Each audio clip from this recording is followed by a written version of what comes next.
Round 2 of the Pirelli Welsh Rally Championship would see the crews head for Rally North Wales, and the event would be trialling a new format, meaning four-wheel drive crews ran after the two-wheel drives.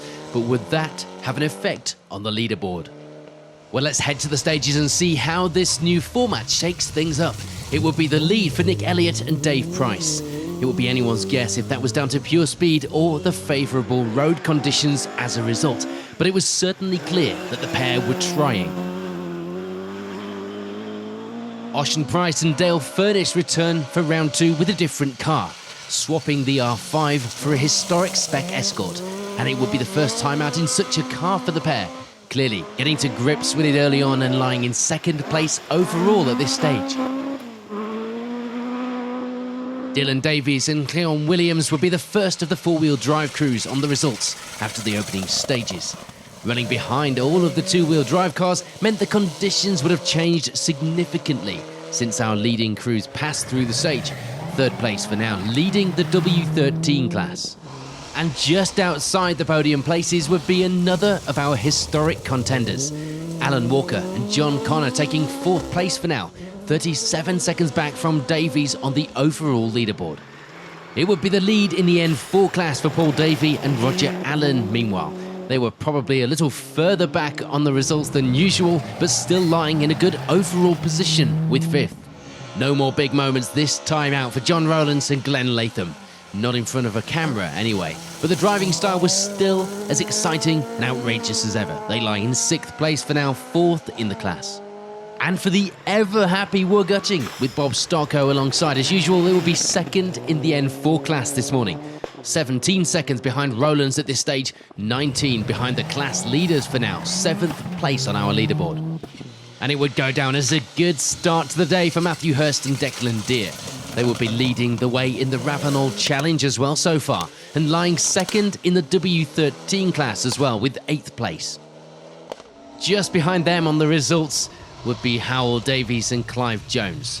They lead the way in the W5 class, but sadly they retire in service, meaning another shake-up to the results as soon as the crews start the afternoon stages. And rounding out the top 10 for now would be Andy Williams and Andy Darlington, third place in the W13 class, and they'd actually share that time with another crew, but take 10th at this stage on a faster stage 1 time. Sadly for the spectators, that entry list wouldn't end up as big as it started. We lose Andy Davies and Max Freeman, the turbo failing on the car in the second stage of the day. And we also lose Ian Rowlands and Emir Hall, the distributor failing on the Avenger in the opening stage. How often do we hear of distributor caps failing these days?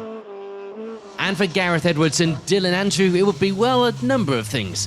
Causing trouble for them. Losing the intercom on the opening stage resulting to hand signals was not an ideal way to start, but it would get worse, eventually retiring on the third stage of the day, the gearbox taking away all but fifth gear. Bit of a days of thunder moment for the pair. Thankfully though, a good time on stage 2 means that they're taking plenty of positives from the event. Let's take a look then at some of the positions outside of our top 10 leaderboard, and it would be 11th for Max Utting and Mike Ainsworth, sharing that overall time with Andy Williams in 10th place. So it was all to play for now. The battle in the afternoon would surely be one for the spectators to enjoy, and you at home as well. For David Lloyd Roberts and Di Jones, it would be second in the W5 class. A good start for the pair, just 8 seconds back from Utting up ahead. And Alan Roberts and Aled Edwards make a great start in the W4 class, taking the lead there and clearly pushing that car well. They were just a single second back from Roberts in the overall times as well. Things really close here at the Rally North Wales. Colin Griffiths and Tom Bishop will be driving that BMW sideways as always. Quickly as well, leading the way in the W12 class at this stage, 15th place on the leaderboard, and perhaps showing that old saying that sideways isn't always quickest, isn't always correct. Second in that class will be Andrew and Jamie Lee Fox, a little way off the class lead, but still going well and keeping others in the class behind them crucially. Just the 2 cars in the N3 class this weekend, so it would be Calvin Green and Tom Wood leading the way. The times in the class quite close though, 3 stages down, all to play for in the afternoon. And the pair chasing them down is this pair, Rydian Price and Simon Jones, second in the class, just behind on the overall results as well. 8 seconds the difference going into the afternoon stages. For David Jones and Glyn Price, it will be third in the W12 class. They had around a half a minute to make up if they wanted to catch Fox in that second place though. Meanwhile, second place in the W4 class would belong to this man, Martin Walters. Marie Fletcher alongside, the class victory looking unlikely based on their times. But anything, as we've seen so often in history, can happen in rallying. For Graham Palmer and Mike Webb, it will be third place in the W5 class. Themselves also looking unlikely to change that result around through the afternoon. And Steve Dealey and Alan Proudman end the morning with third in the W4 class. A more manageable 35 seconds would be the difference between them and a move up the class in the afternoon stages. Perry Gardner and Keaton Williams would be the only ones in the W2 class, but the attrition that we've seen so far means that endurance itself can be quite the challenge. They were pushing the Little Nova well on the stages with this in mind, not having to worry about a class result this weekend, but with their eyes on that overall leaderboard, and why not? For Ron Hall and Phil Spilstead, meanwhile, it will be third place in the N4 class. Not quite in a fight with those up ahead in the class, but having a good, enjoyable and productive run so far. So we're midway through Rally North Wales then, a two-wheel drive dominated leaderboard. Perhaps the new format changing things around for the better as far as the spectators are concerned. It certainly turned things on their head. But would that change through the afternoon stages? Onto the afternoon stages then, and there would be no change to the overall result in Class N4 for Ron Hall and Phil Spilstead taking third place. Ken Davies and Alan Jones make a move up one place through the afternoon, taking third in the W5 class, as well as moving up the overall leaderboard too. And for Steve Dealey and Alan Proudman, it would be a place gained, third place in W4 this weekend, moving up to 25th on the leaderboard.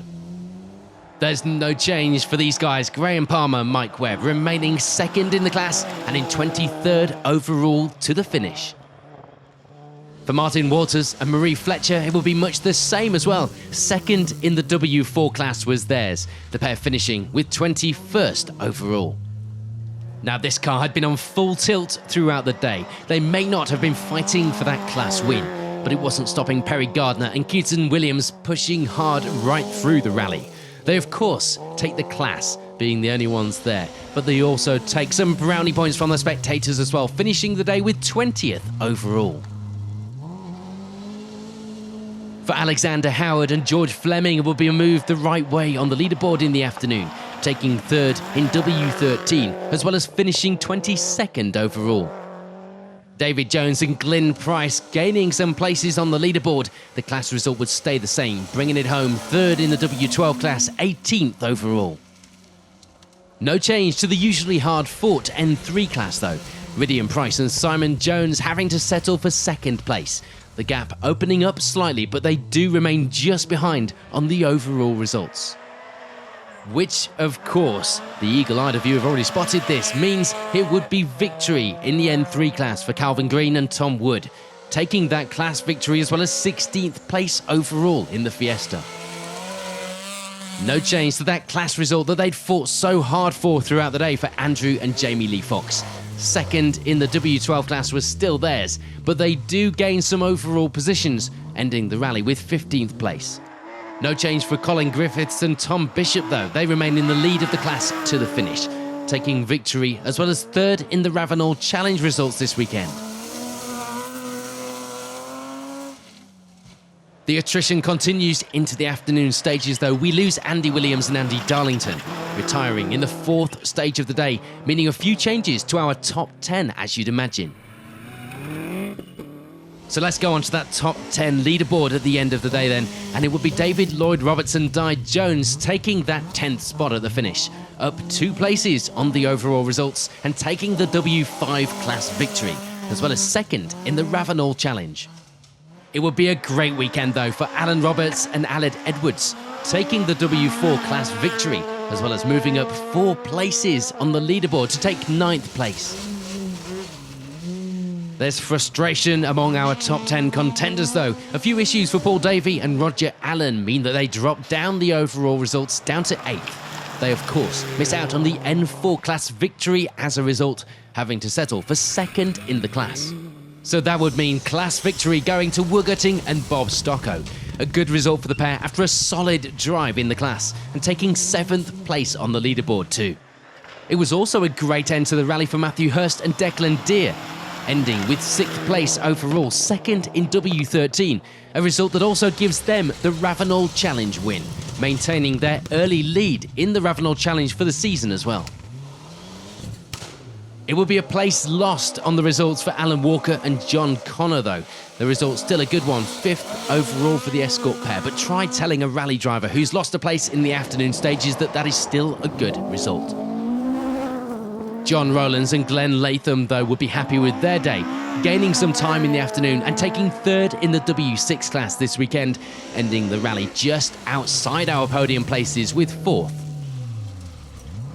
So we move on to our podium places then at a pretty hard-fought Rally North Wales, and it will be 3rd place for Ocean Price and Dale Furness. An impressive debut in an Escort. They do drop down the results slightly, but this finish would see the pair maintaining their lead in the championship overall after round 2. Dylan Davies and Cleon Williams moved the right way up the results in the afternoon stages, taking the W13 class victory as well as 2nd overall, a position reflected in the overall championship leaderboard standings after this round. But for this weekend, it would be victory for this man, Nick Elliott, Dave Price on the notes. The pair not out on the opening round of the series, but this weekend's result would put them firmly and squarely back in the fight, seeing them 6th in the championship overall standings. So confirmation then of the results this weekend. A great result in the historic debut for Ocean Price, seeing him maintain that championship advantage. Next up then, the crews head to the Rally Nuts stages in a few weeks' time, and we will of course be there to bring you all of the action. And wow, will there be some action if today is anything to go by. In the meantime, you can catch up with previous rounds of the Welsh Rally Championship on our social media. Thank you for watching Special Stage.